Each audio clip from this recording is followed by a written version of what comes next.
Okay friends, तो इस class में हम देख लेते हैं आगे वैदिक सभ्यता के बारे में देख लेते हैं, जिसका समय काल है 1500 से 600 ईसा पूर्व। ठीक है, इसको भी दो भागों में डिवाइड कर सकते हैं हम।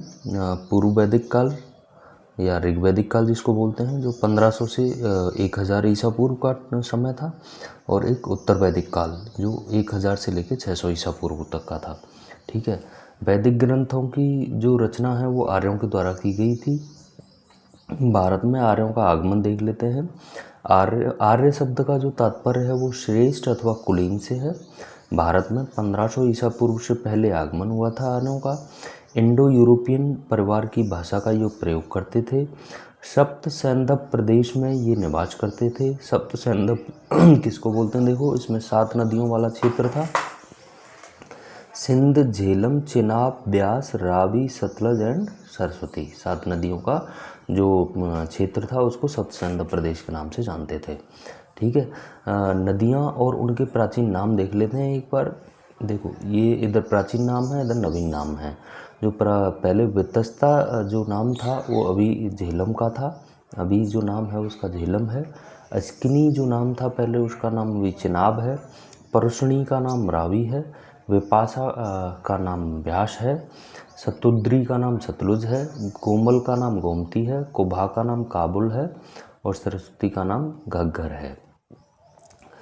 सबसे प्रमुख जो नदी थी वो सिंधु थी। दूसरी नदी जो प्रमुख थी वो सरस्वती थी। इसको नदीतमा या सर्वश्रेष्ठ नदी कहा गया था। सरस्वती को क्या कहा गया था? नदीतमा या सर्वश्रेष्ठ नदी कहा गया था। ठीक है, वैदिक साहित्य देख लेते हैं।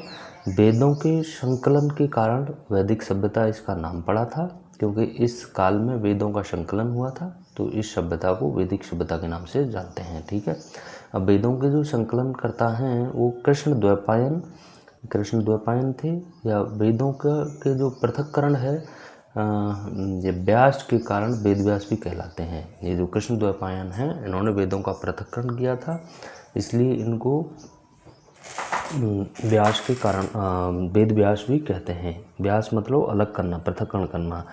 वैदिक साहित्य में 4 वेद हैं, ब्राह्मण हैं, आरण्यक हैं, उपनिषद हैं एवं वेदांग शामिल हैं। वैदिक साहित्य में क्या क्या शामिल हैं? 4 वेद हैं, ब्राह्मण हैं, आरण्यक हैं, उपनिषद हैं एवं वेदांग हैं। वेद, देखो वेद क्या है? वेद धातु से बना हुआ शब्द है जिसका अर्थ होता है जानना अर्थात ज्ञान। चारों वेदों को सम्मिलित रूप से संहिता कहते हैं। रचना देवताओं द्वारा, अतः अपौरुषेय की संज्ञा दी गई है। वेदों को किसकी संज्ञा दी गई है? अपौरुषेय की संज्ञा दी गई है, क्योंकि ये ऐसा माना जाता है कि मानव द्वारा निर्मित नहीं है, ये देवताओं द्वारा ही रचित हैं। वेद कौन कौन से हैं? देखो, ऋग्वेद, सामवेद, यजुर्वेद और अथर्ववेद हैं, जिनमें से पहले जो 3 हैं, ऋग्वेद, सामवेद और यजुर्वेद, इन तीनों को मिला के जो इनका सम्मिलित रूप है उसको वेदत्रयी के नाम से जानते हैं। सबसे पुराने जो ग्रंथ हैं जैन अवेक्ता, ईरान पारसी समकालीन ग्रंथ है ये, जो जैन अवेक्ता है। उपखंड जो रहते हैं उनको संहिता में मंत्र होते हैं। ब्राह्मण में जो हैं वो अनुष्ठान और समारोह का वर्णन किया गया है। आरण्यक तपस्या और जंगल से संबंधित हैं। उपनिषद वेदांत या फिर जो वेदों का जो दर्शन है या अध्यात्म है उससे संबंधित हैं उपनिषद। ऋग्वेद देख लेते हैं, सबसे बड़ा और पुराना वेद है। इसका जो तीसरा मंडल है वो विश्वामित्र द्वारा रचित है। तीसरे मंडल में सूर्य देवता और सावित्री को ये समर्पित है। इसमें जो गायत्री मंत्र है उसका वर्णन तीसरे मंडल में ही किया गया है। 24 एवं 108 वर्ण हैं इसमें जो गायत्री मंत्र है। 9वें मंडल में देवता सोम का उल्लेख है। वनस्पति के देवता हैं, सोम जो देवता हैं वो वनस्पति के देवता हैं। इनका उल्लेख कहाँ पे है? 9वें मंडल में है ऋग्वेद के। 10वां मंडल सबसे नवीन है। वर्णित जो पुरुष सूक्त हैं वो 4 वर्णों का उसमें उल्लेख मिलता है। 10वें मंडल में 4 वर्णों का उल्लेख मिलता है। 4 वर्ण कौन कौन से? ब्राह्मण, क्षत्रिय, वैश्य और शूद्र। ब्राह्मण 15 बार उपयोग हुआ है, क्षत्रिय 9 बार, वैश्य और शूद्र 1-1 बार। ऋग्वेद में अघन्य शब्द का उल्लेख गाय के लिए किया गया है। ब्राह्मण ग्रंथ कौन कौन से हैं? देखो, ऐत्रेय और कौशिक ब्राह्मण इसी के ऋग्वेद के ही ब्राह्मण ग्रंथ हैं। कौन से? ऐत्रेय और कौशिकी। ऋग्वेद में उल्लेखित एक बार प्रमुख शब्द देख लेते हैं। विष्णु शब्द का उपयोग 100 बार हुआ है। इंद्र का 250 बार हुआ है। अग्नि का 200 बार हुआ है। वरुण या वायुदेव का 30 बार हुआ है। माता शब्द का उपयोग इसमें 234 बार हुआ है। पिता शब्द का 23 बार हुआ है। गंगा का 1 बार हुआ है। यमुना का 3 बार हुआ है। पृथ्वी का 1 बार हुआ है। और राष्ट्र शब्द का वर्णन इसमें 10 बार हुआ है। सामवेद देख लेते हैं। सामवेद का जो शाब्दिक अर्थ है वो गान है। भारतीय संगीत की प्राचीनतम पुस्तक है ये। यज्ञों के अवसर पर गाए जाने वाले मंत्रों का इसमें संकलन किया गया है। पाठकर्ता को उद्गाता बोलते हैं। ठीक है। इसका जो उपवेद है सामवेद का वो गंधर्व वेद है। इसके 2 उपनिषद हैं, छांदोग्य उपनिषद और केन उपनिषद। ब्राह्मण ग्रंथ इसका पंचविश है सामवेद का। यजुर्वेद देख लेते हैं। यजु का अर्थ है यज्ञ। मंत्रों का इसमें संग्रह है। यज्ञ एवं बलि संबंधी मंत्रों का संग्रह है इसमें। गद्य एवं पद्य दोनों में लिखित है जो यजुर्वेद है।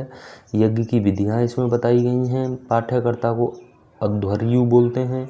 शतपथ ब्राह्मण का संबंध यजुर्वेद से ही है।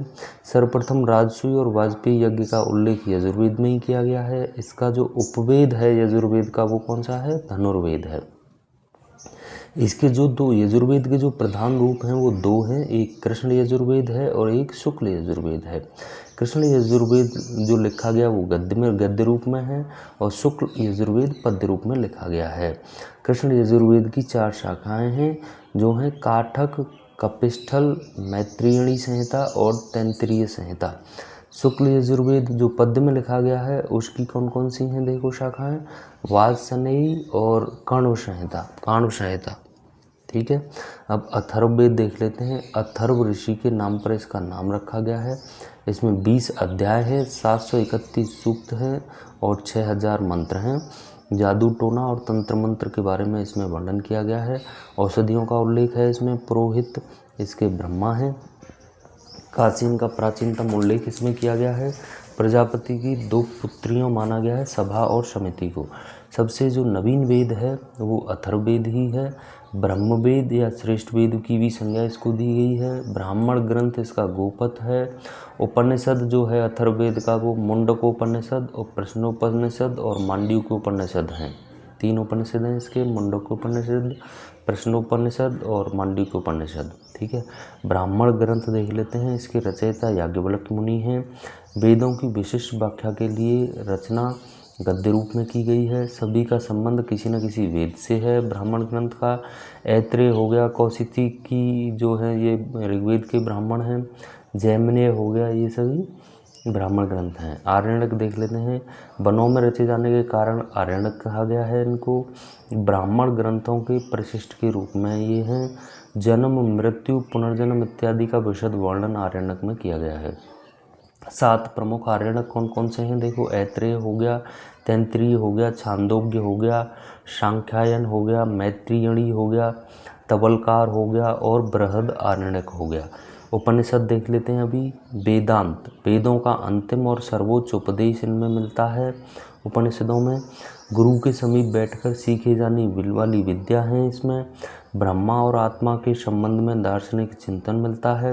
भारतीय दर्शन के प्रस्थान बिंदु या स्रोत अथवा पिता उपनिषदों को ही कहा जाता है।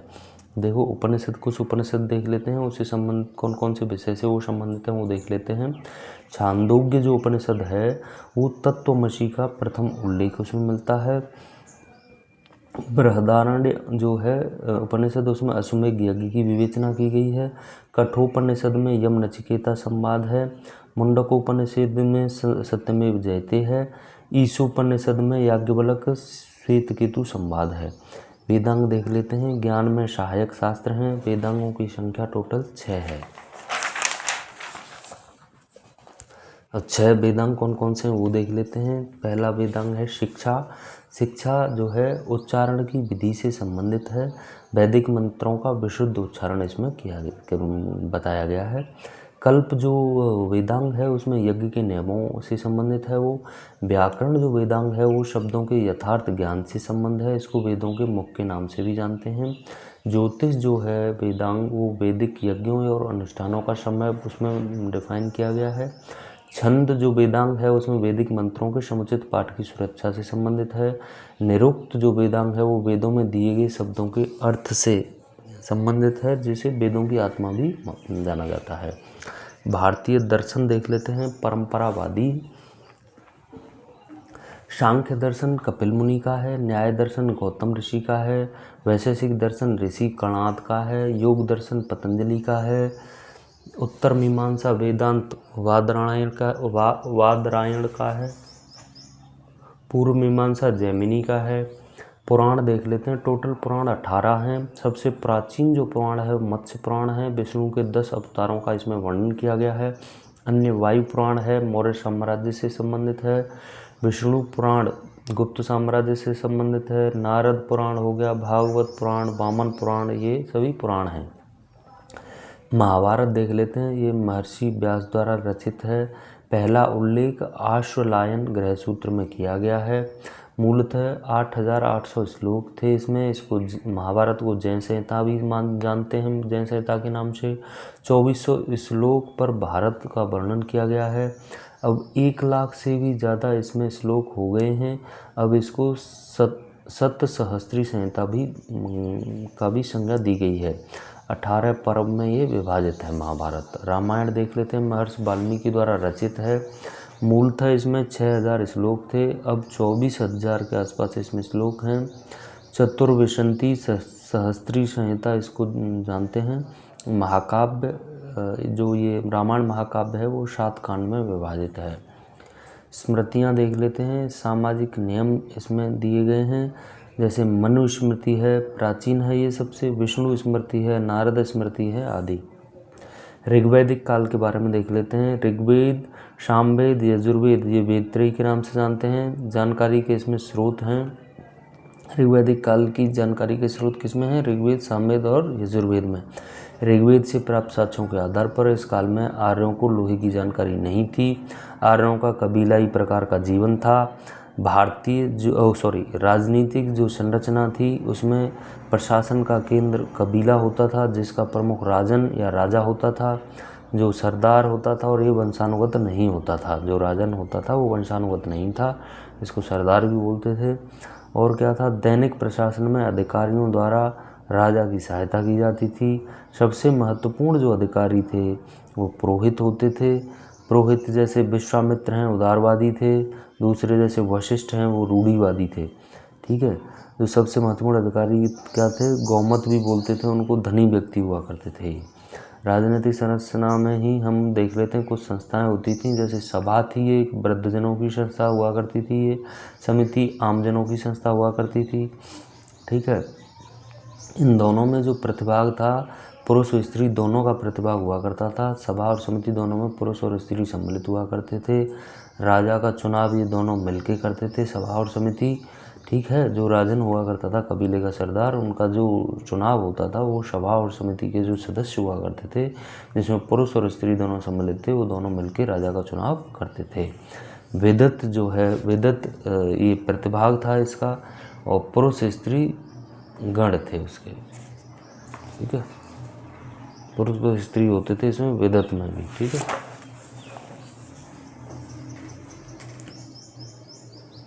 सामाजिक स्थिति देख लेते हैं ऋग्वैदिक काल की। पितृसत्तात्मक परिवार था ये। बहुपति प्रथा प्रचलित थी। नियोग प्रथा और विधवा विवाह का प्रचलन था। बाल विवाह का प्रचलन नहीं था। काम के आधार पर वर्गीकरण होता था। सामाजिक स्थिति अगर की बात करें तो ऋग्वैदिक काल में पुरोहित जो थे वो यज्ञ अनुष्ठान का कार्य करते थे। जन शब्द का उल्लेख लगभग 275 बार इसमें हुआ है।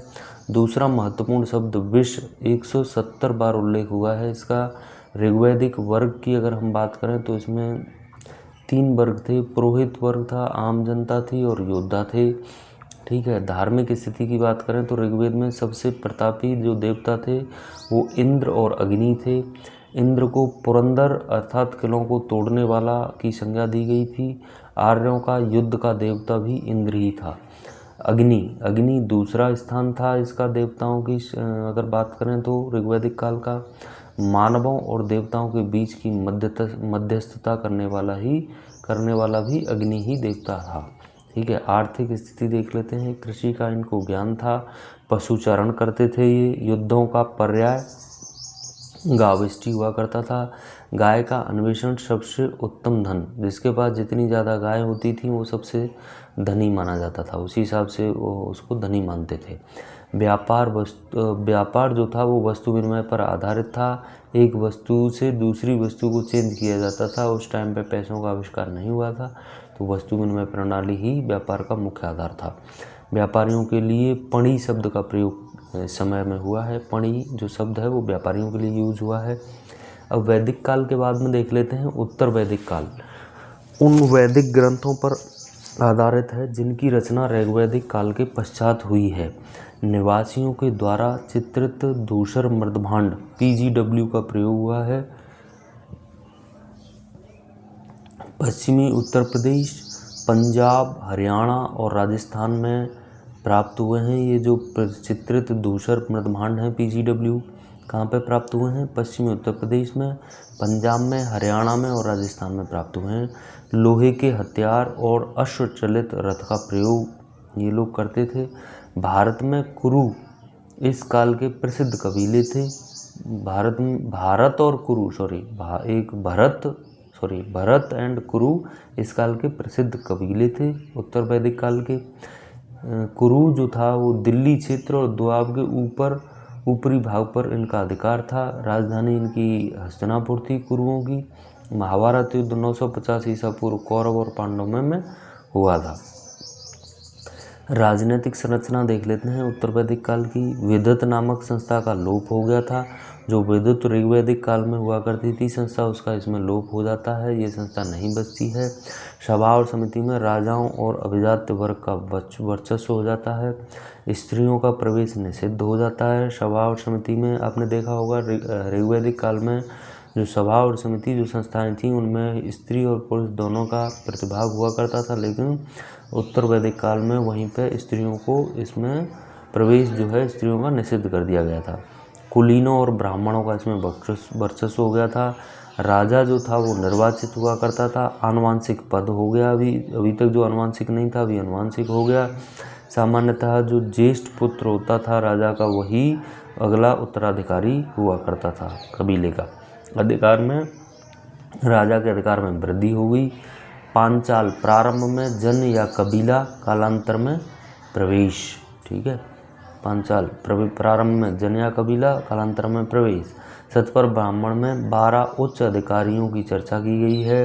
12 उच्च अधिकारियों में रत्निन बोलते थे उनको, जो कौन कौन से थे देखो, सेनानी, पुरोहित, ग्रामणी, महिषी, संग्रहित, भागदुद, अक्षवाप, पालागल, गोबीकृत, जीवग्रीव, सूत, छत्री, ये 12 उच्च अधिकारियों की चर्चा सतपथ ब्राह्मण में की गई है। वैदिक राजनीतिक और प्रशासनिक संरचना एक बार देख लेते हैं। इधर ये पद हैं, ये कार्य हैं उनके। देखो राजा का कार्य क्या था? सेना का प्रमुख हुआ करता था ये। युवराज जो था पद वो राजकुमार को मिलता था। पुरोहित जो था वो राजा का परामर्शदाता था। महिषी मुख्य रानी को बोलते थे। पालागल विदूषक को बोलते थे। गोवनी करतान जंगल विभाग का प्रधान हुआ करता था। क्षेत्रपाल प्रतिहारी था। अच्छावाप लेखाधिकारी था। संग्रहिता कोषाध्यक्ष था। भागा दूध राजस्व संग्राहक था। ग्रामणी गांव का मुखिया था। सूत राजा का सारथी था।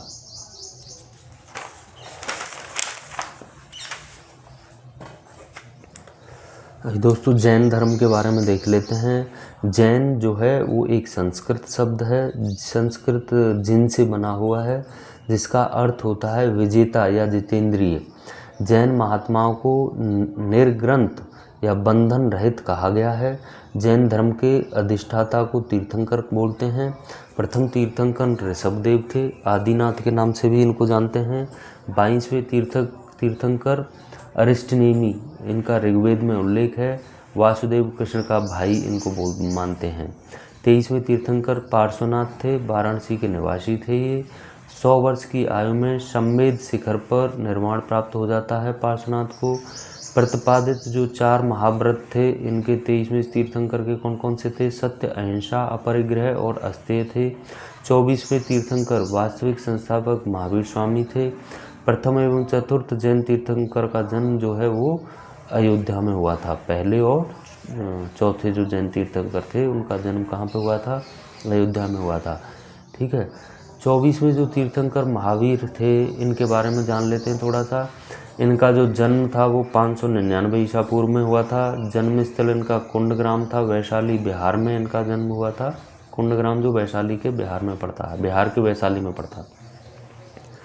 महावीर के पिता का नाम सिद्धार्थ था।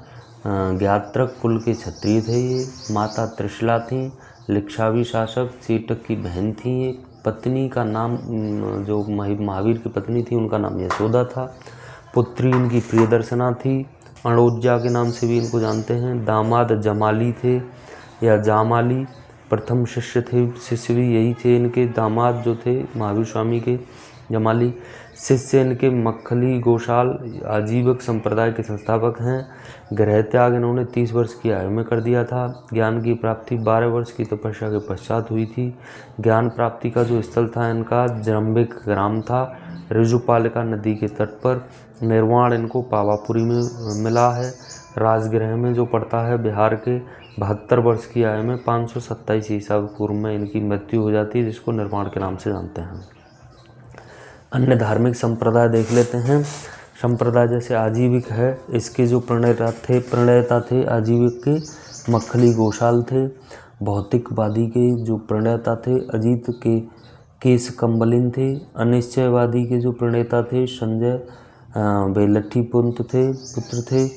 नियतिवादी के परोधु कचायन थे। जैन दर्शन देख लेते हैं। जैन दर्शन, इसमें त्रिरत्न के बारे में बताया गया है। सम्यक ज्ञान, सम्यक दर्शन और सम्यक आचरण। पुनर्जन्म और कर्मवाद में विश्वास करता है ये। संसार की वास्तविकता को स्वीकार करता है। ईश्वर की स्वीकारोक्ति नहीं करता है। युद्ध और कृषि दोनों वर्जित हैं। इस धर्म के दर्शन के हिसाब से युद्ध और कृषि दोनों वर्जित हैं, क्योंकि दोनों में जीवों के प्रति हिंसा होती है। पार्श्वनाथ के द्वारा जैन धर्म के 5 व्रत देख लेते हैं। पार्श्वनाथ के द्वारा बताए गए 4 और 1 महावीर स्वामी के द्वारा। पार्श्वनाथ के द्वारा कौन कौन से बताए गए? देखो, अहिंसा, हिंसा नहीं करनी चाहिए। सत्य, झूठ नहीं बोलना चाहिए। अस्तेय, चोरी नहीं करनी चाहिए। अपरिग्रह, संपत्ति अर्जित नहीं करना चाहिए। तो पार्श्वनाथ द्वारा कौन कौन से 5 व्रत बताए गए? 4 व्रत, अहिंसा, सत्य, अस्तेय और अपरिग्रह। और 5वां जोड़ा उसमें आके पंचव्रत में महावीर स्वामी जी ने जो ब्रह्मचर्य जोड़ा, उन्होंने इंद्रियों को वश में करना। ठीक है। जैन साहित्य को आगम या सिद्धांत कहा जाता है। इसमें 12 अंग, 12 उपांग, 10 प्रकीर्णक, 6 छेद सूत्र, 4 मूल सूत्र, 2 चूलिका सूत्र, नदी सूत्र या अनियोग द्वार हैं। कल्प सूत्र संस्कृत में है, भद्रबाहु ने लिखा है। प्राकृतिक भाषा का अधिक प्रयोग किया गया है। जैन साहित्य में प्रमेय, कमल, मार्तंड, प्रभाचंद्र आचार्य द्वारा रचित है। अच्छा, जैन साहित्य में परिशिष्ट पर्वन की रचना हेमचंद्र सूरी द्वारा की गई है। भगवती सूत्र महावीर के जीवन पर इसमें प्रकाश डाला गया है। और 16 जो महाजनपद थे उनके बारे में उल्लेख किया गया है। कौन सा जैन साहित्य है वो? भगवती सूत्र। आचारांग सूत्र, जिसमें जैन भिक्षुओं के आचार व नियमों का उल्लेख किया गया है।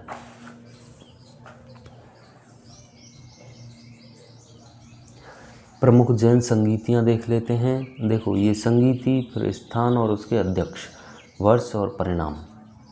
प्रथम संगीति जो हुई थी जैन संगीति, वो पाटलिपुत्र बिहार में हुई थी। इसके अध्यक्ष स्थूलभद्र थे। 300 ईसा पूर्व से 298 ईसा पूर्व में हुई है। इसका परिणाम देखो, जैन संप्रदाय 2 भागों में विभाजित हो गया है। जो पाटलिपुत्र में प्रथम संगीति हुई है उसी के दौरान जैन संप्रदाय 2 भागों में, दिगंबर और श्वेतांबर में विभाजित हो गया था। 12 अंगों का प्रणयन हो गया था इसी संगीति में, प्रथम में।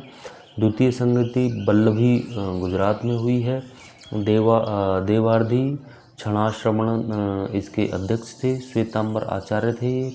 512 ईस्वी में इसका जो है संकलन हुआ है, सम्मेलन हुआ है द्वितीय जैन संगीति का। ठीक है, बिखरे ग्रंथों का इसमें संकलन किया गया था तथा उनका क्रमानुसार प्रणयन किया गया। जैन धर्म का जो विभाजन है जो प्रथम संगीति में हुआ था दिगंबर और श्वेतांबर में, उसके बारे में देख लेते हैं। श्वेतांबर क्या था, मगध में अकाल श्वेतांबर के बारे में देख लेते हैं। मगध में अकाल के समय उत्तर भारत में ही रहे थे। जब मगध में अकाल पड़ा था मौर्य काल के टाइम पे, तो श्वेतांबर के जो अनुयायी थे वो उत्तर भारत में ही रहे थे। स्थूलभद्र के नेतृत्व में रहे थे। ये श्वेतांबर क्यों कहलाई है, क्योंकि श्वेत या फिर सफ़ेद वस्त्र इन्होंने धारण किया था। चंद्रगुप्त मौर्य भी साथ में गए थे, जो दिगंबर लोग थे उनके साथ में। दिगंबर देख लेते हैं एक बार, हाँ फिर से।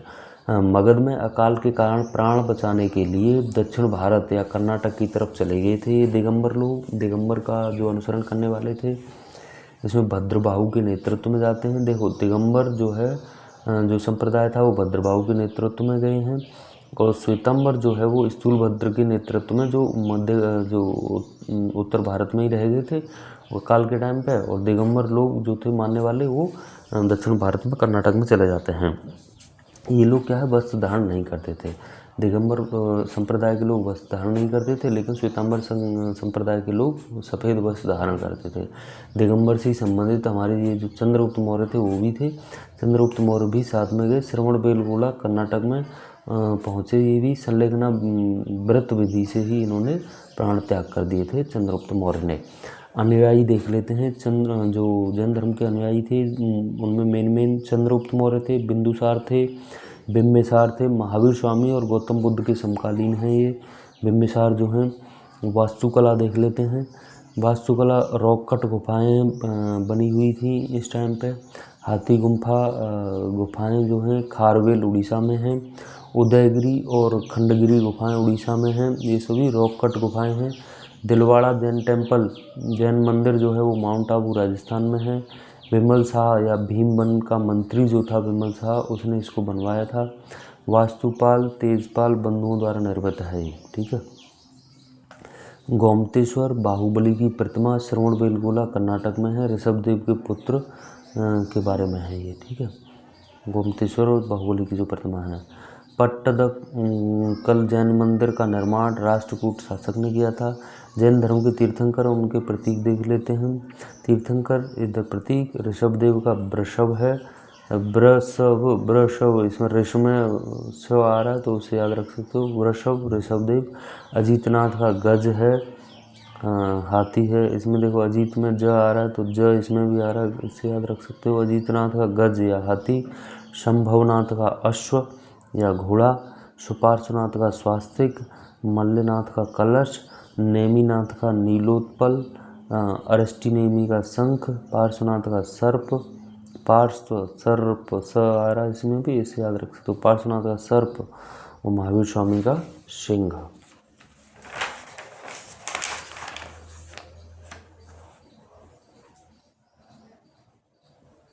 बौद्ध धर्म देख लेते हैं। संस्थापक इसके गौतम बुद्ध थे। सामान्य जानकारी देख लेते हैं गौतम बुद्ध के बारे में। जन्म इनका 563 ईसा पूर्व में लुम्बिनी नेपाल में हुआ था। बचपन का नाम सिद्धार्थ था। पिता इनके शुद्धोधन शाक्यगण के मुखिया थे। माता माया देवी थी। सौतेली माँ या मौसी प्रजापति गौतमी थी। प्रथम भिक्षुणी भी यही थी, प्रथम प्रजापति गौतमी। बुद्ध का लालन पालन इन्होंने ही किया था, जो इनकी सौतेली माँ थी। पत्नी इनकी यशोधरा थी। पुत्र राहुल थे। मृत्यु इनकी 483 ईसा पूर्व कुशीनगर या कुशीनारा में, उत्तर प्रदेश का जो एक ज़िला है उसमें हो जाती है।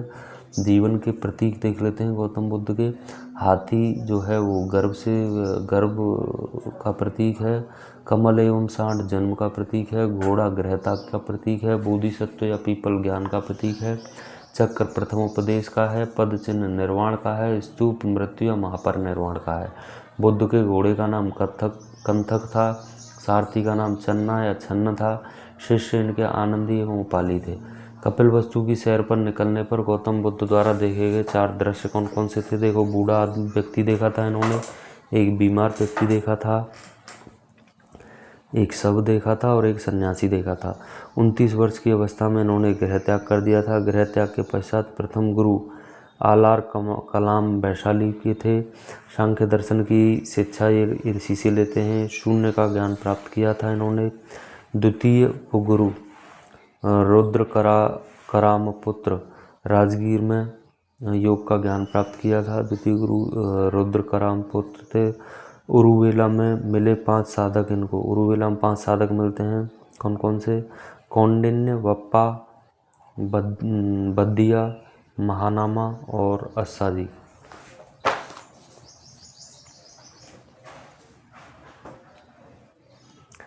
35 वर्ष की आयु में इनको ज्ञान की प्राप्ति हो जाती है। वैशाख पूर्णिमा को निरंजना फल्गु नदी के किनारे पर पीपल जो बोधि वृक्ष भी बोलते हैं के नाम के नीचे बोध गया या बिहार में इनको ज्ञान की प्राप्ति हो जाती है। बुद्ध के उपदेश देख लेते हैं। प्रथम उपदेश इन्होंने सारनाथ या ऋषिपत्तनम के नाम से जिसको जानते हैं वहाँ दिया था। सर्वाधिक उपदेश इन्होंने श्रावस्ती में कौशल देश की जो राजधानी वहाँ दिए। उपदेश की भाषा इनकी पाली थी। अन्य राज्यों में जो उपदेश दिए इन्होंने कौशल में, वैशाली में या कौशाम्बी में दिए हैं। कौशाम्बी सबसे प्रमुख था जिसमें। बौद्ध दर्शन तथा सिद्धांत देख लेते हैं। 4 आर्य सत्य बताए हैं इन्होंने। दुख है, 1 दुख है। नंबर 2 दुख का कारण है। नंबर 3 दुख का निदान है। नंबर 4 दुख निदान के उपाय हैं। अब दुख निदान के उपाय इन्होंने जो बताए वो देख लेते हैं। दुख निदान के उपाय जो हैं उसको कैसे दुख को का निवारण किया जा सकता है उसके लिए अष्टांगिक मार्ग इन्होंने सजेस्ट किया है। अष्टांगिक मार्ग में देखो 8 ये मार्ग बताए हैं इन्होंने। कौन कौन से हैं? सम्यक दृष्टि, सम्यक संकल्प, सम्यक वाक, सम्यक कर्म, सम्यक जीविका, सम्यक व्यायाम, सम्यक स्मृति, सम्यक समाधि। ये 8 अष्टांगिक मार्ग के पाठ हैं। बौद्ध धर्म मूलतः अनीश्वरवादी है। ईश्वर को ये नहीं मानता है। ईश्वर की मान्यता इसमें नहीं है। आत्मा की मान्यता नहीं है। नैतिकता पर बल है। पुनर्जन्म को लेकर ये मानता है। कर्म सिद्धांत पर बल है। सत्य अहिंसा को प्रमुखता दी गई है। वेदों को प्रामाणिक नहीं माना है। निर्वाण या मोक्ष अंतिम लक्ष्य माना है इस धर्म ने। पुनर्जन्म की इसमें मान्यता है।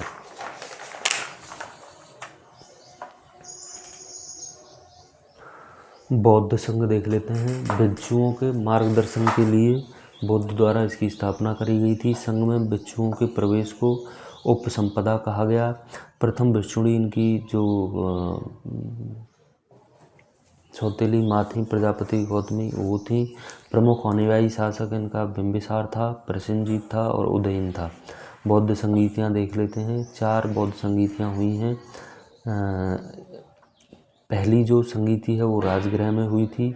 उस समय शासक अजातशत्रु थे। अध्यक्ष इसके महाकश्यप थे। कार्य जो हुआ पहली संगीति में वो सुत्त पिटक आनंद द्वारा तथा विनय पिटक उपाली द्वारा इसमें वो किया गया। ठीक है,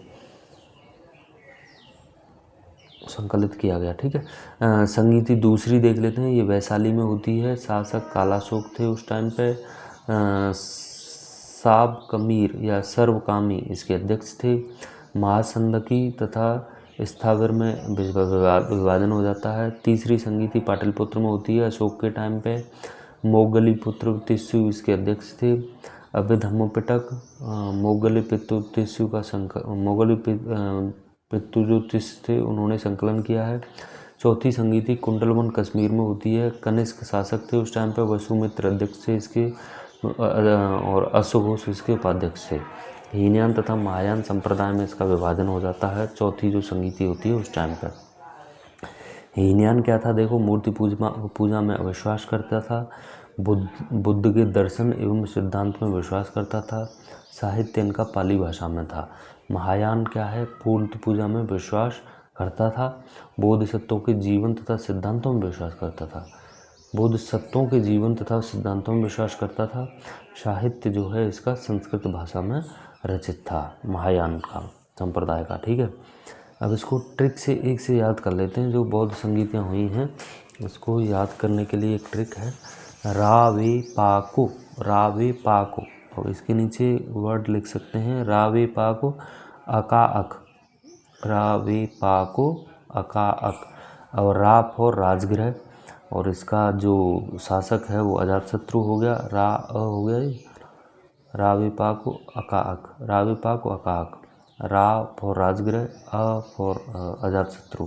तो पहली संधि थी राजगृह में हुई अजातशत्रु के टाइम पे, दूसरी संधि थी वैशाली में हुई, वे फॉर वैशाली, का फॉर कालाशोक के टाइम पे, तीसरी संधि थी पा फॉर पाटलिपुत्र, और इसकी जो शासक थे उस टाइम पर अशोक थे, अ फॉर अशोक, को फॉर कुंडलवन, जो चौथी संधि थी कुंडलवन कश्मीर के कुंडलवन में हुई, और क फॉर कनिष्क, कनिष्क के इसके टाइम पे शासक थे। बौद्ध ग्रंथ देख लेते हैं। त्रिपिटक, त्रिपिटक जो हैं वो पाली भाषा में लिखित हैं। सुत्त पिटक, त्रिपिटक में अभी देखो सुत्त पिटक हैं, सुत्त पिटक, विनय पिटक और अभिधम्म पिटक, ये त्रिपिटक के नाम से जानते हैं इनको। सुत्त पिटक में धार्मिक सिद्धांत हैं, विनय पिटक में भिक्षु एवं भिक्षुणी के लिए बनाए गए नियम हैं, अनुशासन की टोकरी भी बोलते हैं इसको विनय पिटक को। अभिधम्म पिटक में सुत्त पिटक की व्याख्या की गई है, जो अभिधम्म पिटक है उसमें सुत्त पिटक की व्याख्या की गई है। दीपवंश एवं महावंश रचनाओं में बौद्ध दर्शन तथा सिद्धांतों की चर्चा की गई है। तीनों पिटकों को सर्वप्रथम प्रथम शताब्दी ईसा पूर्व में श्रीलंका के शासक वत्तगामिनी के संरक्षण में लिपिबद्ध किया गया था।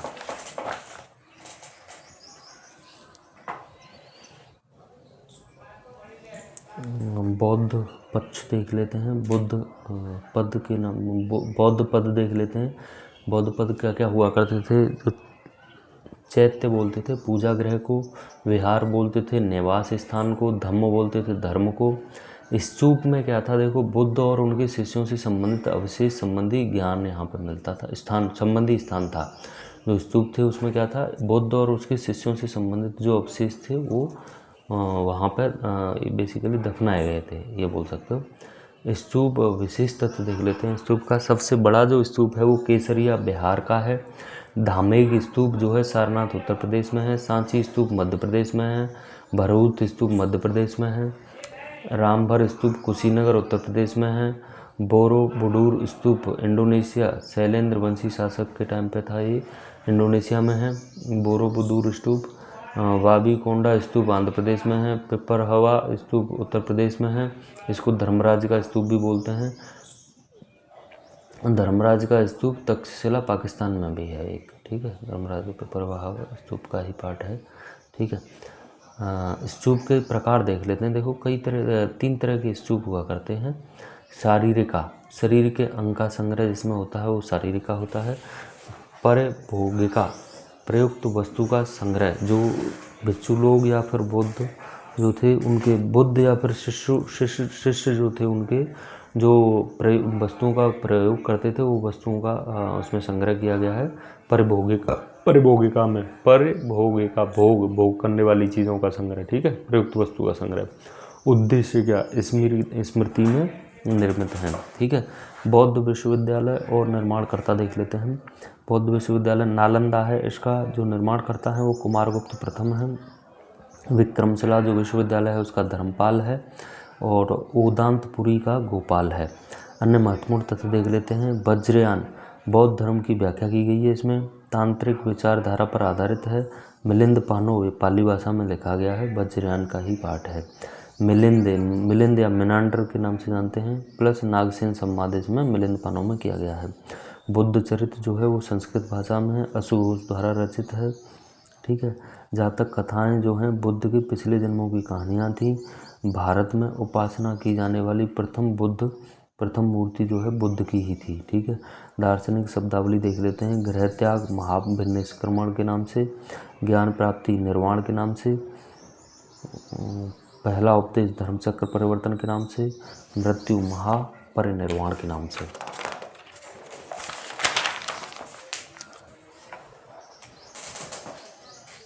महाजनपद काल और मगध साम्राज्य के बारे में देख लेते हैं। महाजनपद काल और मगध साम्राज्य। महाजनपदों का उल्लेख 16 महाजनपद थे, ठीक है।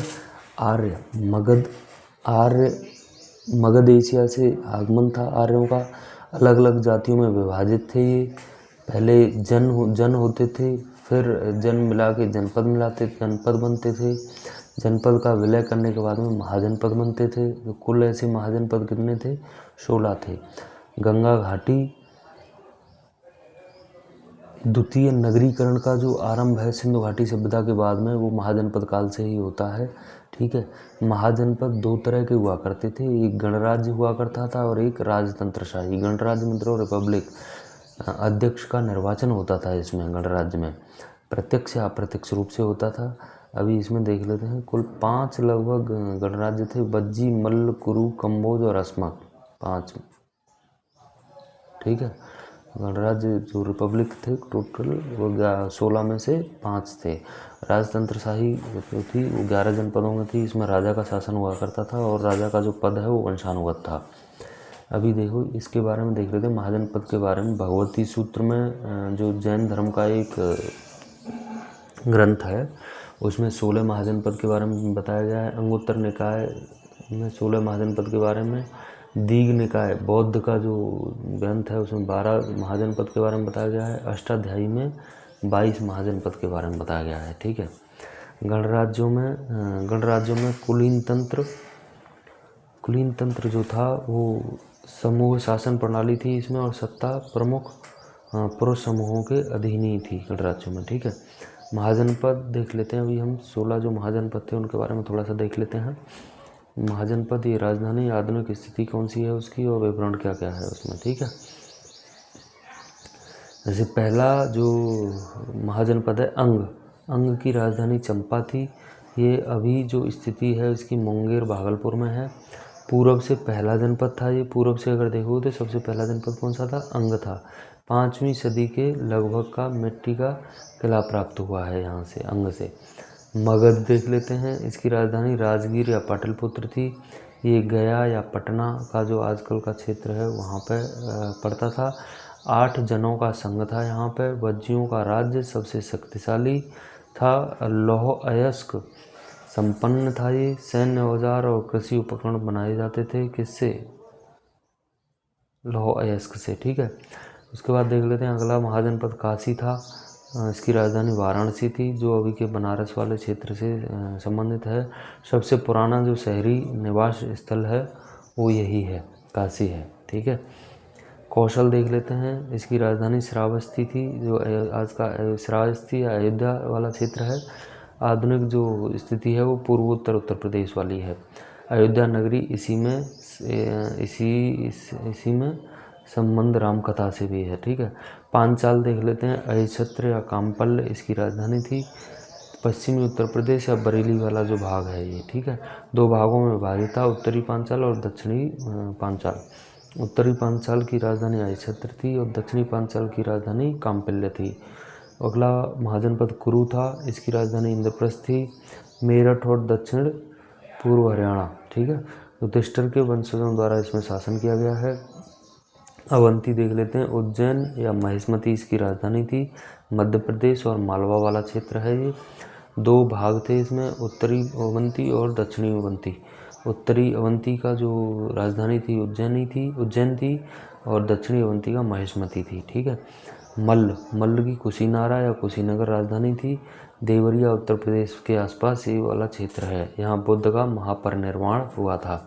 चेदी, सोतीवती या बांदा बुंदेलखंड वाला जो क्षेत्र है वही चेदी के नाम से जानते हैं, बांदा वाला क्षेत्र। सोतीवती की पहचान महाभारत के शक्तिमती से है। ठीक है। महाभारत के शक्तिमती से। मत्स्य, विराटनगर इसकी राजधानी थी। जयपुर वाला जो भाग है उसको मत्स्य के नाम से जानते थे। सूरसेन मथुरा वाला क्षेत्र है, मथुरा राजधानी थी इसकी। गांधार, मथुरा में क्या है, बुद्ध कला में यहाँ का राजा अवंती पुत्र था। ठीक है। बुद्ध काल में यहाँ का राजा अवंती पुत्र था सूरसेन में। गांधार, तक्षशिला इसकी राजधानी थी। रावलपिंडी वाला जो क्षेत्र है अभी इसका दूसरा प्रमुख नगर पुष्कलावती था। ठीक है। कंबोज, पूछा या हाटक इसकी राजधानी थी। राजौरी या हजरा वाला जो क्षेत्र है यह अपने श्रेष्ठ गुणों के लिए प्रसिद्ध था, कंबोज। अस्मक, प्रतिष्ठान या पैठान इसकी राजधानी थी जो गोदावरी के तट पर पड़ता है। ठीक है। वज्जी, वैशाली इसकी राजधानी थी। वैशाली जो आज का भी वैशाली ही क्षेत्र है। वत्स, कौशाम्बी इसकी राजधानी थी। इलाहाबाद या प्रयागराज के पास कौशाम्बी क्षेत्र में ये पड़ता था। अच्छा, अस्मक, वज्जी और वत्स जो हैं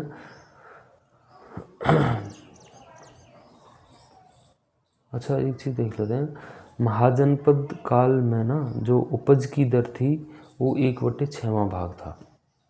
1/6वां भाग वो टैक्स के रूप में राजा को देना होता था, ठीक है, उपज का।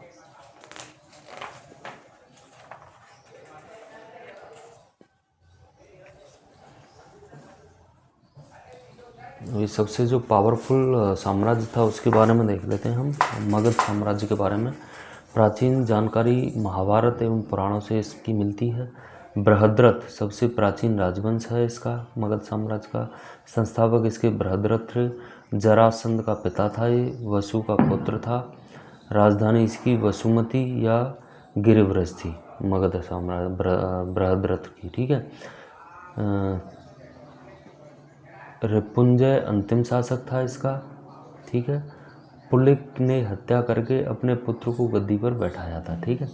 उसके बाद में देख लेते हैं अभी हम हर्यक वंश देख लेते हैं। मगध साम्राज्य में का ही ये पार्ट है। हर्यक वंश 544 ईसा पूर्व से 412 ईसा पूर्व तक, ठीक है। पितृहंता वंश भी बोलते हैं हर्यक वंश को, ठीक है। इसमें अपने पिता की हत्या करके उसका बेटा उत्तराधिकारी बन जाता है, उसको राज सिंहासन पर बैठ जाता है, इसलिए इसको पितृहंता वंश भी बोलते हैं। कौन से वंश को? हर्यक वंश को, जिसका समय सीमा है, समय जो काल है वो 544 से लेकर 412 ईसा पूर्व था। संस्थापक इसके बिंबुसार थे। जैन साहित्य में स्ट्रेंडिक के नाम से जानते हैं। अंग विजय ये करते हैं। राजवैद्य जीवक को चंड प्रद्युत पीलियाग्रस्त उज्जैन भेजा। राजवैद्य जीवक को उज्जैन भेजता है, जो बिंबिसार है। जैन एवं बौद्ध धर्म दोनों का पोषक है ये, ठीक है। कूटनीतिक रूप से साम्राज्य विस्तार विवाह के माध्यम से होता था इसमें। देखो, कौशल राजा की पुत्री प्रसेनजीत की बहन थी। चेलना वैशाली का लिच्छवी था ये। भद्रकुलु पंजाब था, ठीक है। विवाह के माध्यम से इनको मिला लिया गया था इसी में, मगध राज्य में। उसके बाद देख लेते हैं अजातशत्रु। हर्यक वंश में ही पहला बिंबिसार है, फिर अजातशत्रु आ जाता है। चेलड़ा का पुत्र था ये। लिच्छावियों पर विजय प्राप्त करता है ये। प्रथम बौद्ध संगीत का संरक्षक था अजातशत्रु। सप्तपर्णी गुफा और राजगृह इसी ने बनवाया। बुद्ध जैन दोनों मतों का पोषक था। अच्छा, अजातशत्रु क्या करता है? देखो, पिता की हत्या कर गद्दी प्राप्त करता है, पितृहंता कहलाया।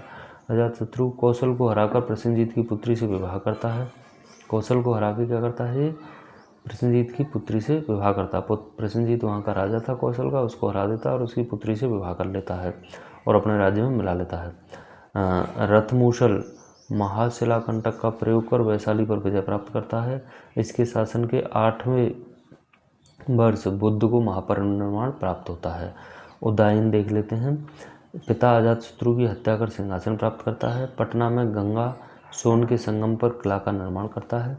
राजधानी राजगीर से पाटलिपुत्र कर लेता है। शिशुनाग वंश आ गया अभी हर्यक वंश के बाद में, 412 ईसा पूर्व से 344 ईसा पूर्व तक। संस्थापक इसका शिशुनाग था। अवंती को जीतकर मगध में विलय कर लेता है ये। राजधानी वैशाली स्थानांतरित कर लेता है। अभी देख लेते हैं इसी में कालाशोक है, उपनाम इसका काकवर्ण है। राजधानी पुनः पाटलिपुत्र स्थानांतरित कर लेता है ये, ठीक है। वैशाली में द्वितीय बौद्ध संगीति भी इसी के टाइम पे होती है। नंदवंश देख लेते हैं अभी 344 ईसा पूर्व से 322 ईसा पूर्व तक। संस्थापक इसके महापद्म नंद थे। एकराट की उपाधि ये प्राप्त करता है। सर्वप्रथम कलिंग विजय हाथी गुम्फा अभिलेख में विवरण किया गया है। सर्वप्रथम कलिंग विजय कौन करता है? महापद्म नंद। कलिंग से एक जैन प्रतिमा उठा लाया था ये। पुराणों में सत्रांतक की उपाधि इसको दी गई है। अब उसके बाद में देख लेते हैं नंदवंश में ही महापद्म नंद के बाद में धनानंद बनता है। नंदवंश का अंतिम शासक है ये, महापद्म नंद वाली श्रेणी में ही धनानंद नंदवंश का सबसे अंतिम शासक है। अग्रगीज यूनानी लेखक ने इसके बारे में बताया है। सिकंदर का ये समकालीन था। इसके शासनकाल में ही सिकंदर का आक्रमण होता है। धनानंद के टाइम पे ही जैन मत का पोषक था ये। जैन अमात्य शकटकार और स्थूलभद्र थे इसी के टाइम पे।